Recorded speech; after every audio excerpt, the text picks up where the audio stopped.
দাঁড়ান, আপনি আমাকে বলুন তো আপনার পরিবারে কতজন সদস্য রয়েছেন এবং আপনি তাদের কতটা ভালোবাসেন। এরকম অনেক প্রশ্ন কিন্তু আমরা ইংরেজিতে করে থাকি, যেখানে আমাদের থাকে কত, কতজন, কতটা, কয়টি। সেই ক্ষেত্রে কিন্তু আমরা ব্যবহার করে থাকি হাউ মেনি এবং হাউ মাচ। আজকের ক্লাসে আমরা শিখব কিভাবে হাউ মেনি হাউ মাচ দিয়ে প্রশ্ন করতে হয় এবং সেই প্রশ্নগুলোর উত্তরও দেওয়া যায় ইংরেজিতে। So while you're watching 1 Minute English with me, I'm Nurijinat Mim with you all. Let's not waste our time. Let's get into our main lesson. তাহলে আমরা আজকে কি দেখব? হাউ মাচ এবং হাউ মেনি দিয়ে প্রশ্ন করা এবং অ্যানসার দেওয়া।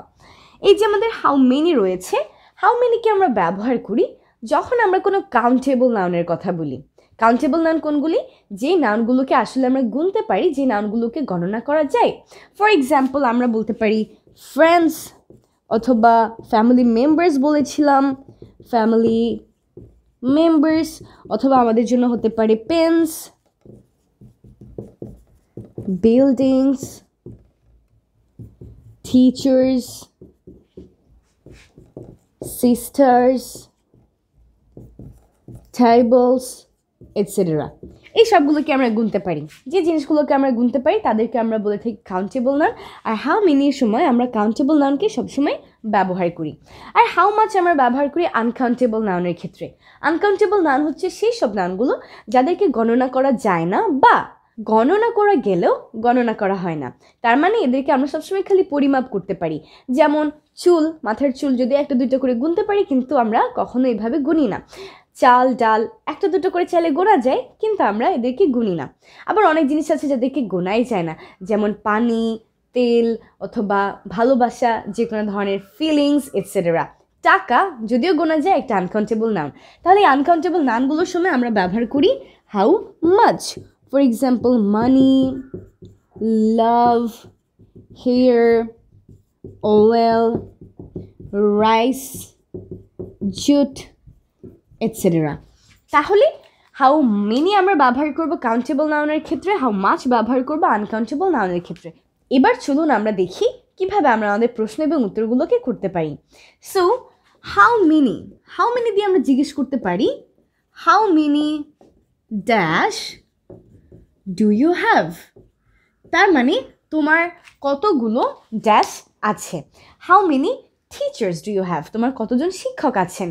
How many schools do you have in your locality, তোমার লোকালিটিতে কতগুলো স্কুল আছে। How many pencils do you have, তোমার কতগুলো পেন্সিল আছে।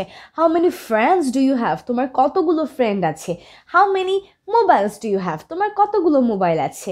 How many markers do you have, তোমার কতগুলো মার্কার আছে। তাহলে এই ধরনের প্রশ্ন আমরা যে কোনো জিনিস দিয়ে করতে পারি how many dash do you have. আর উত্তরে আমরা বলবো I have dash. I have 2 friends, আমার 2জন বন্ধু আছে। আই হ্যাভ 4 পেন্স, আমার 4টা কলম আছে। আই হ্যাভ 6 পেন্স, আমার কাছে 6টা কলম আছে। আই হ্যাভ 3 মোবাইল ফোনস, আমার কাছে 3টা মোবাইল আছে। তাহলে এভাবে করে how many dash do you have আমরা প্রশ্ন করতে পারি। In reply we can say I have dash, just the number. পরবর্তীতে আমরা চাইলে জিজ্ঞেস করতে পারি হাউ মেনি ড্যাশ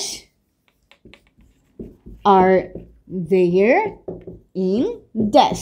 তার মানে এখানে কতজন এই মেম্বার আছেন, অথবা এই জিনিসের মাঝে কতগুলো এটি আছে। আমরা যদি এক্সাম্পল ট্রাই করি তাহলে আপনারা বুঝতে পারবেন ভালো করে। যেমন আমরা বলতে পারি how many sisters are there in your family, তোমার পরিবারে কতজন বোন আছেন। How many teachers are there in your school, তোমার স্কুলে কতজন শিক্ষক রয়েছেন। How many pens are there in your pencil box, তোমার পেন্সিল বক্সে কতগুলো কলম রয়েছে।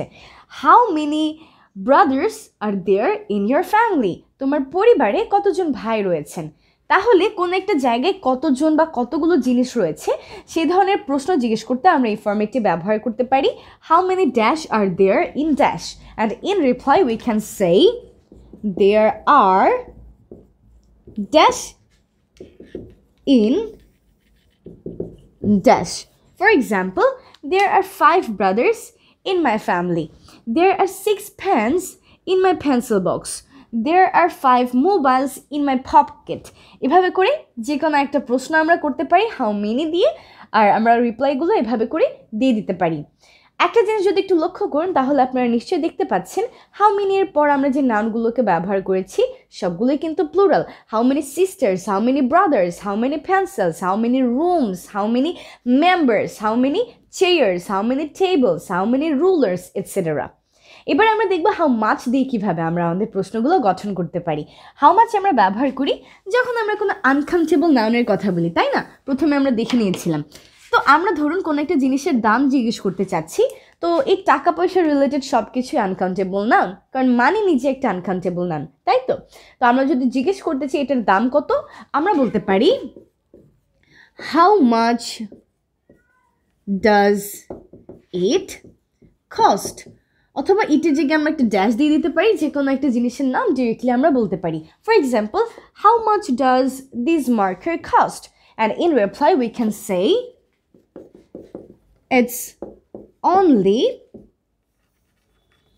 dash taka. For example, it's only 20 taka. How much does this jacket cost? It's only 1000 taka. How much does this jewelry cost? It's only 2000 taka.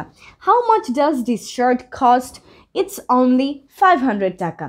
তাহলে যে কোনো একটা জিনিসের দাম কত সেই ধরনের প্রশ্নগুলো আমরা জিজ্ঞেস করতে পারি how much does this dash cost দিয়ে, ড্যাশের জায়গায় কোন জিনিসের দাম জিজ্ঞেস করছি তা বলবো, এবং it's only dash, that's it. আবার আমরা যদি বলতে চাই কোনো কিছু কতটা কি পরিমাণের আছে আমাদের কাছে, তাহলে আমরা বলতে পারি how much dash do you have. For example, how much money do you have, তোমার কাছে কত টাকা আছে। How much information do you have, তোমার কাছে কতগুলো তথ্য আছে, কতটুকু তথ্য আছে। How much knowledge do you have, তোমার কতটুকু জ্ঞান আছে। তাহলে how much dash do you have মানে কি তোমার কতটুকু এই জিনিসটা রয়েছে। আমরা সিম্পলি বলতে পারি নট সো মাচ, তার মানে খুব বেশি নয়, অথবা আমরা বলতে পারি আ লট, অনেক বেশি, অথবা আমরা বলতে পারি হিউজ, অনেক। তাহলে এটা আমাদের নিজেদের উপর ডিপেন্ড করছে যে আমরা কি বলতে পারি। For example, how much money do you have, not so much. How much information do you have, a lot. How much quality do you have, I have a lot of qualities, that's it.